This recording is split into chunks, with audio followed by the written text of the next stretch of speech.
Hoy! Ayun. Magandang tanghali po sa lahat. So ayun, tanghali na naman. So nandito po ako ngayon sa bahay. Galing lang kami ng simbahan. Ano ba ngayon? San Juan. Oh, araw pala ng San Juan yun. Basa. So nabasa kami. Pati relo, lahat. Basa. So magluluto kami ngayon. Ipapares natin ngayon sa panahon na ano ba tawag dito? Basaan. Kaya ang lulutuin ko ngayon, tuyo. Ano to? Fried chicken. Request ng aking Junakis na Jojoy. Ayan. So, nilamas ko na po ito sa asin.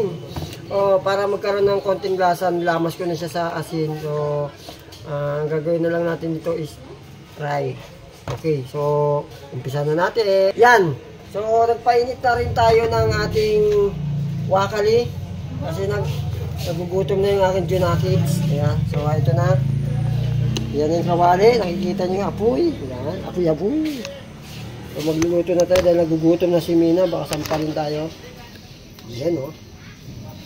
What we need is oil. Nakuha mo ang mantika, nak.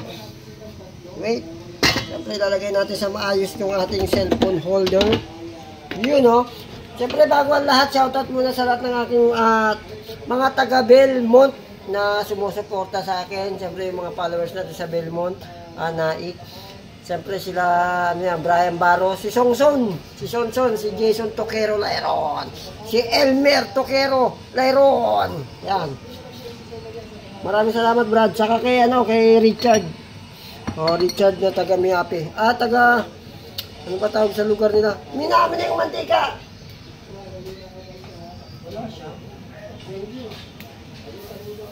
Thank you, Mina. Bait mo. Oops! Ayun na.